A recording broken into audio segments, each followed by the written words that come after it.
guys, Midnight Strike here, bringing you a video review remake of the game Assassin's Creed 3. So, the reason why I'm doing this is because I really did not think that my original review was good enough. I was going through a rough time back then with my voice.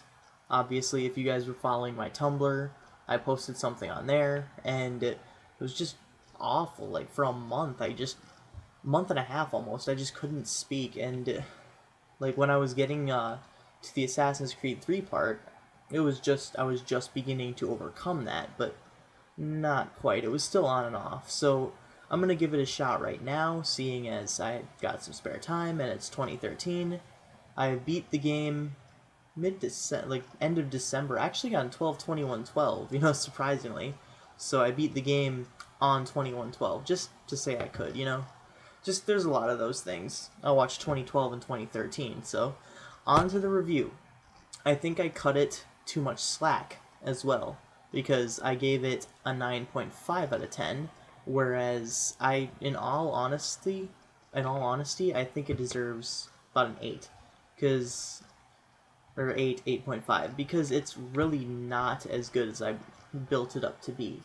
I mean, the story is epic. The dialogue is practically flawless, for one, because, hey, it's Assassin's Creed. Dialogue is usually their forte. Like, even in Brotherhood, which I'm just now starting to get into, so I like it a little bit better than when I last played it, which I only, played about a mission of it when it first came out, and then I was like, this is dumb, and then I saw the ending, and then I thought it sucked, so I never played it again. So, now I'm trying to beat and replay every single Assassin's Creed, so I'm on that little thing. I've never played Revelations, so we'll see how that goes.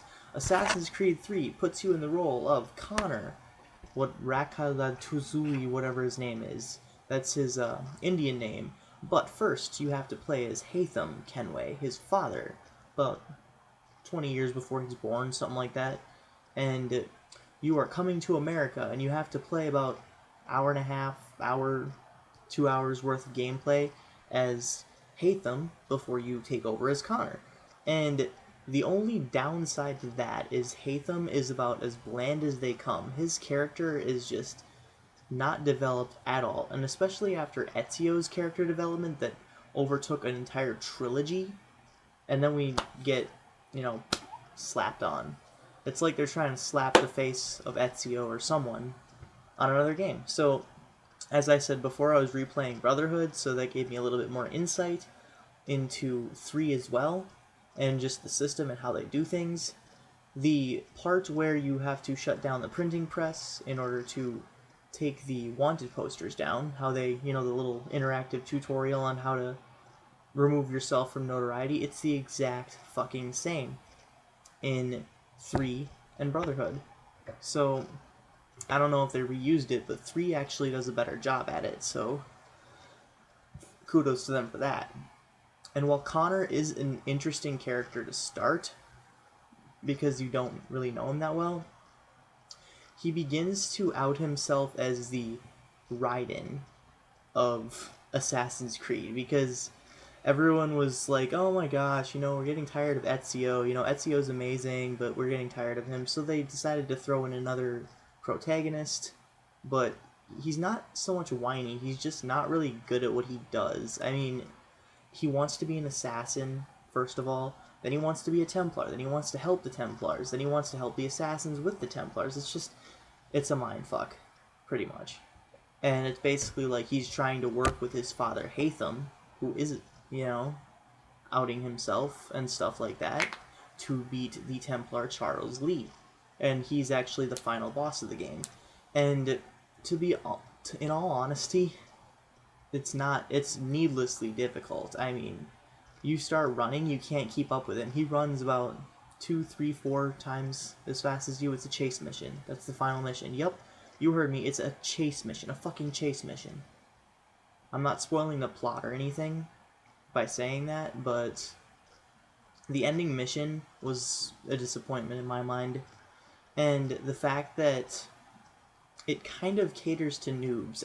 You've got your regenerating health, you've got your marker that, your little Call of Duty arrow on the screen that says this is where you need to go, and this is how you get there, and this is how far you are from it. So that's one thing I didn't like about it. One thing I did like, however, were the lighting effects. The lighting effects were just sheer brilliant. The character models were well developed and highly detailed. But then again, this is Assassin's Creed 3, the third game in the series, and it was released in 2012, so that's to be expected. But still, you know, it's really good for 2012. One actual flaw I have, one quaffle, no, what am I trying to say? One problem that I have with the graphics, though, are the grass and the bushes and the trees. All that is pre-rendered base images. I mean, are you trying to be lazy, guys? Ubisoft? Are you trying to be lazy? I mean, what the fuck, guys, you know? I mean, like, the least they could have done is made a full image out of it, or like rendered it to make it look a little better instead of just making it look like a bunch of flat images put together. I mean, you could see right through it. I don't know. Other than that, though, the graphics are pretty good, and load times are minimal. Pretty sound game, and like I said, dialogue is pretty perfect. It's pretty good. One thing I really liked about it was the sailing scenes, where you got to battle the ships, and, you know, sail into graveyards, and, you know, full sail, half sails. You actually got to drive the ship with Connor, and you got to command an entire legion on that ship. So that was pretty sweet.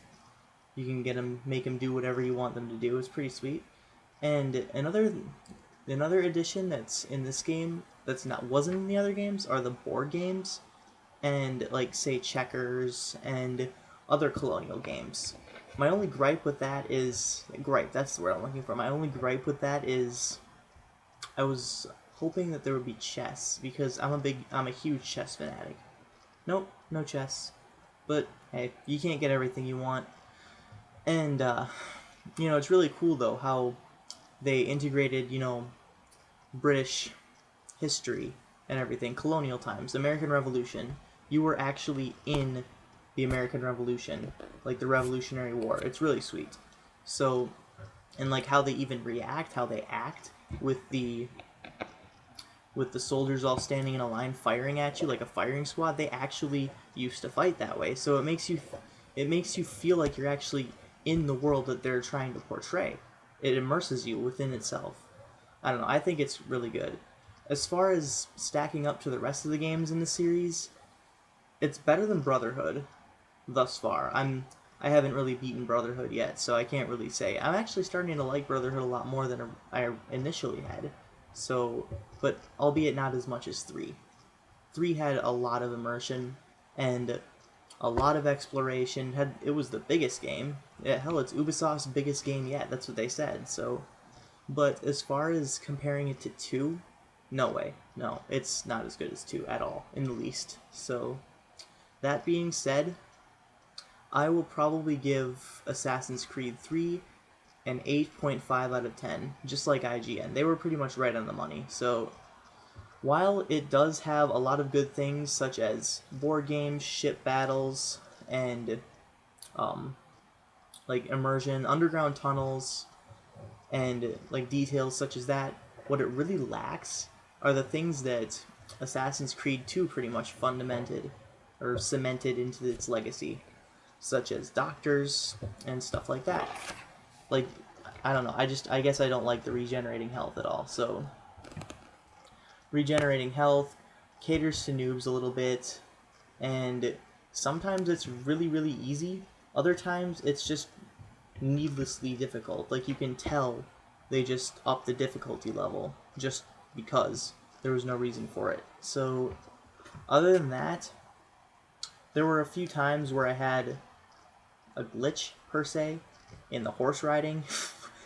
It would stop on pre-rendered grass. I don't know if it's happening to anyone else, but I had to retry the same fucking mission 10 times over, and it was towards the end too, and I was trying to beat it before 2112.